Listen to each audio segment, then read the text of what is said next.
Everglades are in town to celebrate, including the crew of the USS New Hampshire, a Virginia attack sub based out of Groton, Connecticut. 7 News on board for the final 24 hours as they head to Port Everglades. This is the view from the sub's bridge as we leave Port Canaveral.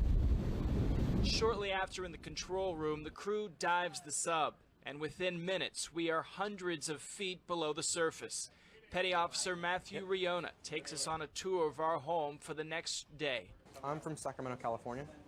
Been in the Navy for about 5 years now. The crew of the New Hampshire have recently returned from one of their longest deployments, 6 months away from their families. Life on a submarine can be very difficult. Like when we're out to sea for long periods of time, we don't have very many communications, so we can't talk with our family. All we have is email. We don't have any phone calls or anything like that. Life on a sub is also very compact. So we're checked in, sub is making its way out to sea, and this is the time period we get settled into our racks here. This is where guys sleep on the submarine. There are 6 beds in here, 2 up top, 2 here in the middle, and then 2 here at the bottom. And that bottom one there, that's where I'm sleeping.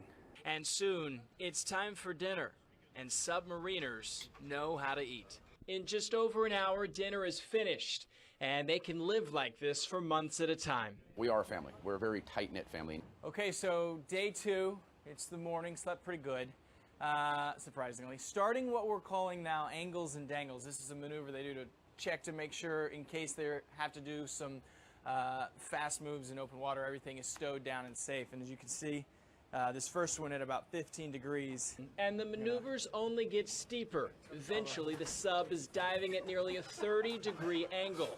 It's difficult to stand up. That's a good little angle. Approaching Port Everglades, the sub surfaces. The crew pauses long enough to pin dolphins on a new mariner. And under the captain's watchful eye, it's right back to work. Working all the way into port, where Fleetweek awaits. The sub is towed in and tied to the USS Cole, and for the next few days, sailors from all over the country will relax. Reporting from Port Everglades, Brandon Byer, 7 News.